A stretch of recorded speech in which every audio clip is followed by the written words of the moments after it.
আসসালামু আলাইকুম। মারিয়া ব্লগ স্টোরিতে সবাইকে স্বাগতম। আশা করি আপনারা অনেক ভালো আছেন। আলহামদুলিল্লাহ আমিও অনেক ভালো আছি। তালের সিজন চলে এসেছে। তালের পিঠা না খেলে কি হয় বলেন? এই জন্য আজকে তাল দিয়ে সুন্দর একটি রেসিপি নিয়ে হাজির হলাম। ভাবলাম যে রেসিপিটা আপনাদের সঙ্গেও শেয়ার করি। এখানে এক বাটি তালের রস নিয়েছি। তালের রসের মধ্যে দিয়ে দিলাম হাফ বাটি পরিমাণ চিনিটা দিয়ে সুন্দর করে হ্যান্ড উইচের সাহায্যে একটু নেড়ে চেড়ে গলিয়ে নেব। চিনিটা যতক্ষণ গলবে না ততক্ষণ একটু নেড়ে নিতে হবে। দেশ এবং দেশের বাইরে থেকে কে কোথা থেকে যুক্ত হয়েছেন অবশ্যই একটি লাইক দিয়ে পুরো ভিডিওটি কন্টিনিউ করবেন। এখানে দিয়ে দিলাম এক বাটি পরিমাণ সুজিটি দিয়ে আবারও সুন্দর করে হ্যান্ড উইচের সাহায্যে নেড়ে সবগুলো মিশিয়ে নিচ্ছি। আপনারা অবশ্যই পুরো ভিডিওটির সঙ্গে থাকবেন। আর এই পিঠার রেসিপিটি এতটাই মজার হয়েছিল, একদম নরম সফট এবং একটি সুন্দর পিঠা হয়েছিল। এখানে দিয়ে দিলাম এক বাটি পরিমাণ ময়দা। এই পিঠার ব্যাটারটি সুন্দর একটি ঘনত্ব ব্যাটার করতে হবে। এই ব্যাটারটি সুন্দর করে বানিয়ে নেওয়ার জন্য এই ময়দাটি সবগুলো একদম পারফেক্টভাবে মেশাতে হবে। আপনারা দেখতেই পাচ্ছেন আমি হ্যান্ড উইচের সাহায্যে সুন্দর করে মিশিয়ে নিচ্ছি। এই পিঠাটি অনেকভাবে করা যায়। এই তাল দিয়ে বড়া বানানো যায়, ভাপা বানানো যায়, আবার রসের পিঠা, পুলি পিঠা, অনেক পিঠা বানানো যায়। প্রিয় দর্শক, আপনারা যে পিঠা খেতে পছন্দ করেন অবশ্যই সেই পিঠার নামটি কমেন্টে জানিয়ে দিবেন। আমি অবশ্যই সেই পিঠাটি বানিয়ে দেখানোর চেষ্টা করব। এরকম শেপ দিব। আমার দটি একদম রেডি হয়ে গিয়েছে। দেখতেই পাচ্ছেন এরকম নয় শুকনো নয় নরম, এরকম একটি ব্যাটার বানিয়ে নিতে হবে। অপর পাশে চুলায় একটি প্যান বসিয়ে সেখানে সাদা তেল দিয়ে গরম করে নিতে হবে। তেলটি দিয়ে দিলাম গরম হওয়ার জন্য। এদিকে ব্যাটারটিও দিয়ে দিচ্ছি। এভাবে ছোট ছোট বল বল করে এই পিঠাটি দিয়ে দিবেন। একটু সময়ের মধ্যে সুন্দরভাবে ফুলে একদম পারফেক্ট পিঠা হয়ে আসবে। এভাবে সবগুলো পিঠা আমি দিয়ে নিব। দেখতেই পাচ্ছেন এভাবে পিঠাটি দেওয়ার পর একদম মাঝখান থেকে সেই পিঠাগুলো লাল লাল হয়ে আসতে শুরু করেছে।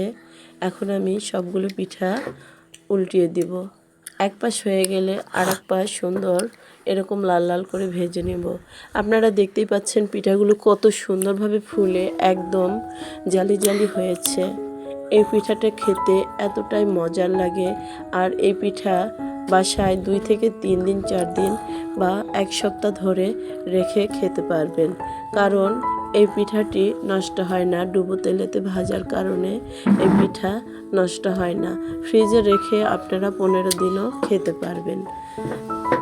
আর এই পিঠাটি একদম শক্ত হয় না। সুজি এবং ময়দার কারণে এই পিঠাটি নরম থাকে। আর চালের গুঁড়ি দিয়ে বানালে ওই পিঠাটি একটু শক্ত টাইপের হয়ে থাকে।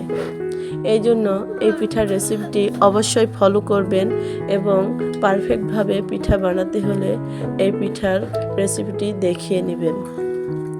এই যে আমার কিছু পিঠা লাল হয়ে আসছে, আবার কিছু পিঠা আমার হলুদ আছে। এই জন্য সবগুলো পিঠা উল্টে পাল্টে সুন্দর করে ভেজে নিব। প্রিয় দর্শক, আপনারা আমার চ্যানেলে আরও অনেক পিঠার রেসিপি দেওয়া আছে। যদি ভালো লেগে থাকে অবশ্যই শেয়ার করে বন্ধুদের দেখার সুযোগ করে দিবেন এবং আপনাদের আত্মীয় স্বজনদের কাছে পোস্ট করবেন, তাহলে এই পিঠার রেসিপি দেখে সবাইকে সারপ্রাইজ দিতে পারবে। আর আপনারা যদি আমার পিঠার রেসিপিটি পছন্দ করে থাকেন চ্যানেলটি সাবস্ক্রাইব করে পাশে থাকতে পারেন। আর আমার ছোট্ট চ্যানেলের পাশে থাকার জন্য অবশ্যই আপনাদের অসংখ্য ধন্যবাদ। পিঠাগুলো উল্টিয়ে পাল্টিয়ে দেখুন লাল লাল করে ভেজে নিচ্ছে। এই পিঠাটি আপনারা হলুদ করেও ভেজে নিতে পারেন, কিন্তু একটু লাল লাল করে ভেজে নিলে খেতে খুব ভালো লাগে। এই পিঠাগুলো খেতে সত্যি অসাধারণ লাগে। আর সিজনারি তালের পিঠা তো অবশ্যই খেতে ভালো লাগবে। দেখুন, আর আমার এই সপ্তাহ জুড়ে এই চ্যানেলে থাকবে শুধু তালের পিঠা। অবশ্যই তালের পিঠাগুলো দেখার জন্য আপনারা চ্যানেলটি সাবস্ক্রাইব করে পাশে থাকতে পারেন এবং বেল আইকনটি অন করে রাখবেন। সর্বপ্রথম ভিডিও ছাড়ার সাথে সাথে যেন আপনার কাছে পৌঁছে যায় এবং এই মজাদার রেসিপিগুলো আপনি দেখে বাসার সবাইকে সারপ্রাইজ দিতে পারেন। আমার পিঠাগুলো ভাজা হয়ে গিয়েছে, দেখতেই পাচ্ছেন। এখন পিঠাগুলো আমি উঠিয়ে নিব। উঠানোর জন্য আমি একটি স্টিলের জালিতে সুন্দর করে কাগজ দিয়ে আমি পিঠাগুলো উঠিয়ে নিলাম। খুব সুন্দরভাবে পিঠাগুলো হয়ে গিয়েছে। আবারও পুনরায় পিঠাগুলো ভাজার জন্য প্যানে দিয়ে দিয়েছি। এভাবে পিঠাগুলো সবগুলো ভেজে নিব। আপনারা কে কোন জেলা থেকে দেখছেন অবশ্যই কমেন্টে জানাবেন। আর আমার রেসিপিটি ভালো লাগলে শেয়ার করে সকলকে দেখার সুযোগ করে দিবেন। আর এই সিজনে কে কে তালের পিঠা বানিয়ে খেয়েছেন অবশ্যই কমেন্টে জানাবেন। আর পিঠাগুলো ভালো হয়েছে না খারাপ হয়েছে তা জানাতে ভুলবেন না। এভাবে সবগুলো পিঠা বানিয়ে নেব। আমার কথার ভেতরে ভুল ত্রুটি হতেই পারে, আপনারা অবশ্যই ক্ষমা দৃষ্টিতে দেখবেন। আর অবশ্যই আমার ছোট্ট পরিবারের সাথে থাকবেন। যারা যারা এখনো পর্যন্ত ভিডিওতে আছেন অবশ্যই একটি লাইক দিতে ভুলে গেলে লাইকটি দিয়ে পাশে থাকবেন।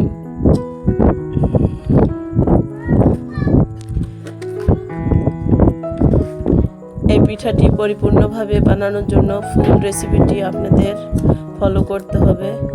এভাবে পিঠা বানালে খুবই নরম হয় আর সফট হয়, ভেতরে আটা থাকার কোনো সম্ভাবনা থাকে না। যারা পিঠা বানাতে পারেন না অবশ্যই এই চ্যানেলটি সাবস্ক্রাইব করে রাখতে পারেন এবং নিত্য নতুন পিঠা বানিয়ে খেতে পারেন। এই যে এক পাশের পিঠাগুলো হয়ে গিয়েছে, এগুলো এখন উঠিয়ে নিব, সুন্দর করে উঠিয়ে নিব।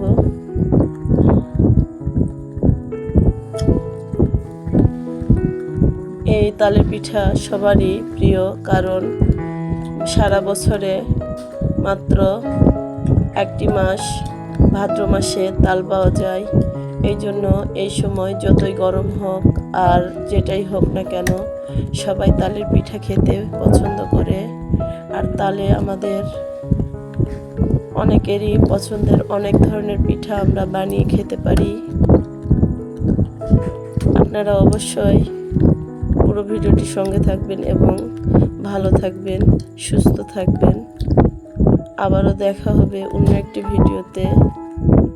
আপনারা এভাবে পিঠাগুলো বানিয়ে নেবেন এবং সবগুলো পিঠা বানানো হয়ে গিয়েছে। এই যে এখন পরিবেশনের জন্য প্লেটের মধ্যে ঢেলে নিচ্ছি। কত সুন্দর লোভনীয় পিঠাগুলো হয়েছে দেখতেই পাচ্ছেন। এভাবে আপনারাও বাসায় বানিয়ে নেবেন এবং সকলকে সারপ্রাইজ দিবেন। এই যে একটি পিঠা ভেঙে দেখে দিচ্ছি, কত সুন্দর পারফেক্টভাবে ফুলেছে, ভেতরে কোনো আটা নেই। এখানেই শেষ করছি।